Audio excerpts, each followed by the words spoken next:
Old bosses were made guys already. They had their own families and crews. They owned the city. They were the princes of the city. It all came about because of Prohibition in the 1920s. Without Prohibition, these guys would have been nothing. But those temperance idiots made guys like Vario and Lucchese rich and powerful through bootlegging. And because of their tradition, they always took care of the old lenders back in Italy. Today, it's not so important to be a made guy. It's all about money, not about the tradition anymore. The tradition went when Mustache Pete's died, and the drugs took over. It got so ass backwards. The mob changed so much from the 60s and 70s when I was running the streets. Now it's all turned into shit. Everybody's an informant or half an informant. It's crazy. Guys like Paulie and Jimmy did it all for the respect, the power, the ego. It wasn't about the money. For some guys like me, it was about the money. I needed money to cover my ass, and we paid cash for everything. This way, there were no records or credit card receipts. But the old-timers screwed up. They didn't pay taxes. They were morons in some ways. They wanted all this power, yet they never planned what to do with the money they were making. That was the hardest part, hiding the money, not making the hit. So a lot of those guys, they'd have a secret stash somewhere. Paulie used to keep $1.5 million in his mother's house in a safe. It's funny, but in a lot of ways, Paulie never really knew how to live. I mean, those guys didn't know how to enjoy themselves. Some of those guys, they didn't go off their blocks. They wouldn't go out of their own neighborhood. I'm talking for 50 years. But Paulie did have a beautiful boat, a 44-foot shipcraft with no name on it, licensed in his cousin Stephen Otto's name. The dock was at Paulie's house in Island Park, on the water. For you non-New Yorkers, this area, Paulie's Kingdom, was a strip of beachfront communities on the southern flank of Brooklyn. All the towns are connected by the Belt Parkway, which I was soon able to drive with my eyes closed.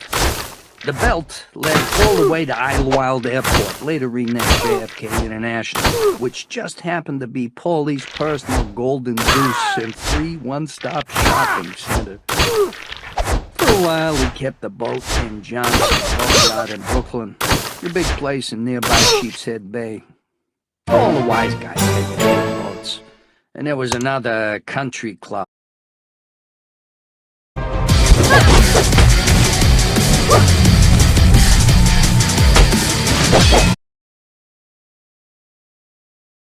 A beach club in another coastal town, Canarsie, where we all used to keep our boats. They used to use those boats to dump guys with cement chutes. I took my boat out one year about 3 times. Just barely took it out of the bay to use it as a hotel room.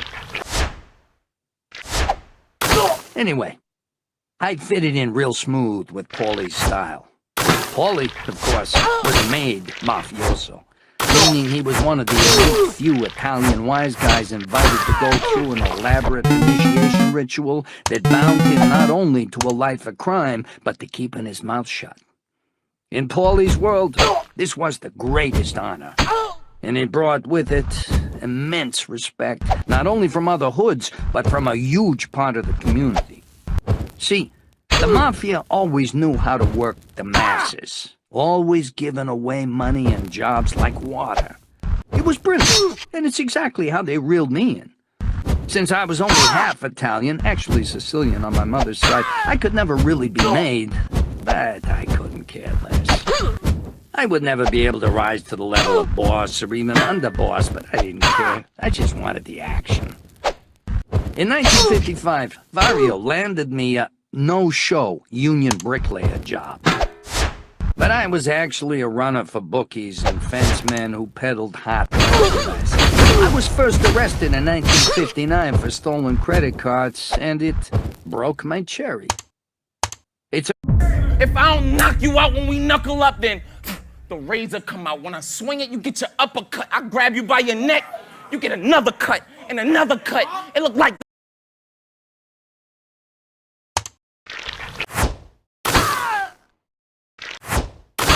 the fact that after you do time, you gain the respect of your crew. And after I was pinched, that's exactly what happened to me. Now, every day, I'd go to sit-downs with Paulie. He used to introduce me as his nephew, and he'd let me sit there. I'd get up to leave the table, and he'd say, "Nah, sit down. This is my nephew." If you remember the movie The Godfather, I was like the kid that they adopted, Tom Hagen, Robert Duvall's character. I knew all the bosses, every boss in the city, and they thought I was Paulie's nephew. They didn't even know my last name. They thought it was an alias. The cops used to bust my balls. "What's your name?" "Henry Hill, baboom." "What's your real name?" "Henry Hill, baboom."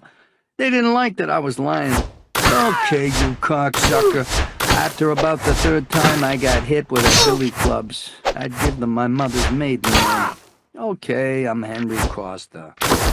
So, somewhere in Brooklyn, there's a file for Henry Costa written by some dumb copper in the 19th. One guy, I used to see Tommy Lucchese every day. I didn't pay attention, really. I didn't give a fuck. Since I knew I wasn't going to be made as a young kid, it gave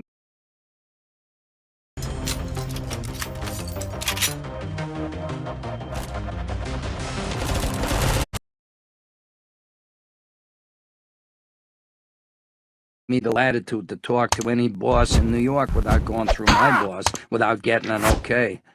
I didn't have to go through a chain of command.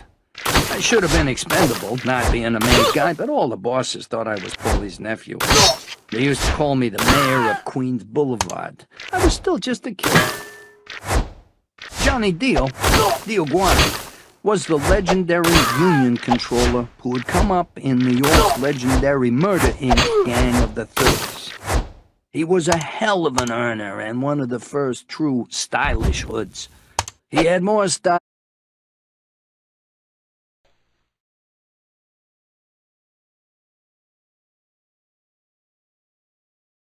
than even John Gotti. And Paulie was the same way. When these guys became bosses of their families, they became gods in their own minds. On the other hand, this front they put up didn't hide the fact that these guys were also capable of being complete idiots. Most of the new guys like Paulie were the biggest suckers in the world for schemes. They'd go for a scheme in a New York minute. They'd put up hundreds of thousands in a heartbeat, and I'd look at them like they were nuts. They'd lose 200 large in a scheme, and yet at the same time they wouldn't bet $2 on a horse. Someone comes up to them with a fish story, and they'd go along hook, line, and sinker, but they'd also make sure they got repaid. There were always a lot of young guys trying to get to the bosses with get-rich-quick ideas constantly. So they would have to go through the underbosses, and then the real bosses would have their enforcers steal the scheme. Some of the big bosses were evil bastards. They wanted a piece of everything. If you had a hot dog stand, they wanted their nickel. A classic old-world boss like Carlo Gambino understood how to go low profile. The new breed acted like they were invincible. Big mistake. The New York crews used to like seeing their names in the papers, even back then. It was like we never heard of Al Capone or Luciano. And where all that ink landed them, we didn't get it. I remember the first time I saw my name in a paper after I got pinched with 10 or 15 bosses. My name was in the papers a few other times, too. But I remember this one time, it was the headline. There was a feeling of power. And Paulie couldn't get pissed since the headline was there because of the stuff I was doing for him. Paulie never yelled at me. I used to break his balls constantly. His buttons were so easy to push, but he never unloaded on me for it. Me, this guy Brooksy, another guy who wasn't Italian, and Jimmy used to take Paul. I need somebody to heal, somebody to know, somebody. She was young and beautiful. We'd be somewhere and she'd say, "Let's go rolling." That's what we used to call it. And we'd hit the Copa, the Latin Quarter, or the Blue Angel. Paulie would only go out Saturday nights. Even after I got married in 1965, I'd always go with him, usually with my wife and his wife. Sometimes Jimmy used to go also. When Paulie walked into a nightclub, people started kissing his ring. It was unbelievable. At the Copa, each family had their own table. If we didn't want to sit ringside, which I didn't like unless somebody like Sammy Davis Jr. was there, we'd sit up by the balcony where we could look down on the Gambinos at their tables, this other crew at their tables, and the Black Mafia at their tables. At that time, if Paulie had 3 beers, he'd be shit-faced. But I remember back in the early days, he could drink a bottle of Chivas in a night. He either drank that or beer. Paulie wouldn't drink before dark, even to the end, whereas Jimmy Burke drank constantly. It didn't matter.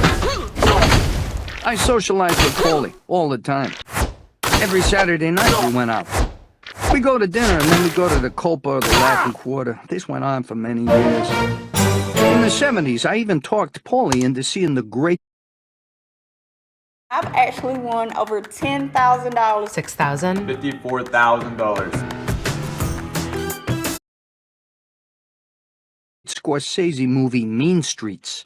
That was one of my favorite movies at the time. Me and Bobby Brooksy took him to see it one day. I had to talk him into it. If it wasn't a cowboy movie, he didn't like it.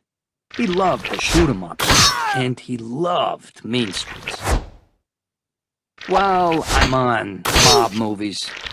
I remember going to see The Godfather with my girlfriend when it came out in 1972. We had heard a lot about it. Everybody had said that they didn't use the word mafia once. They had reached an arrangement with Joe Colombo, the New Jersey boss. Everybody's waiting for it to come out, opening night. They didn't have the valet movies at this joint, so we parked the car. I watched that movie, and I don't think I laughed once.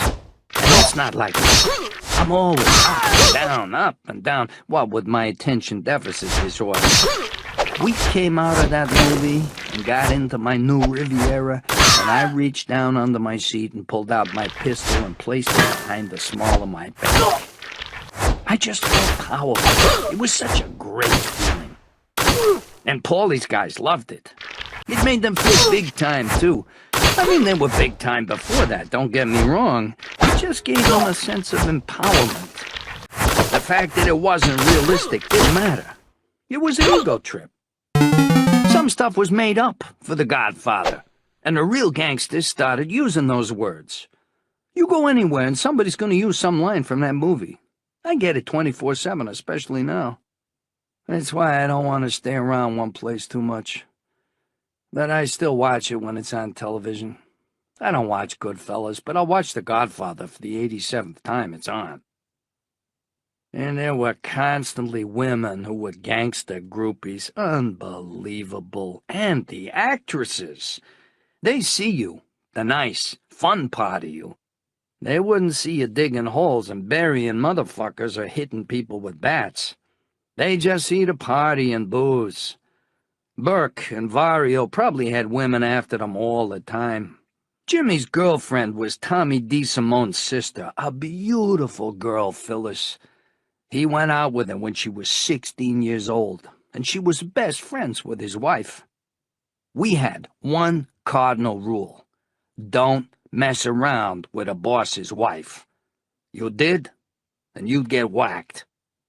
There was so much insanity going on. It was all bullshit. Chapter 3. A Full-Time Wise Guy. My life at the time was one big contradiction.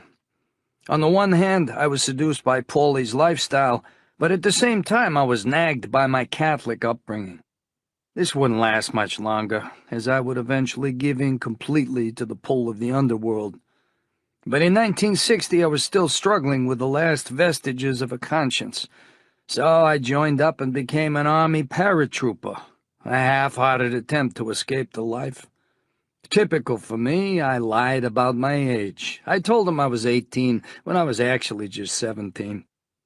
The Army was a trip and a half. Fort Bragg, North Carolina, where I was stationed, was like the planet Mars to a young street hood. I was a kid who hadn't gotten his Italian loafers scuffed in years. Hell, I had no idea what the term camping out even meant.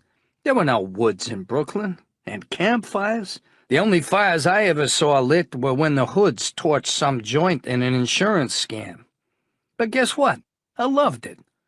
Military life introduced me to the world of the great outdoors, an appreciation that would come full circle 40 years later.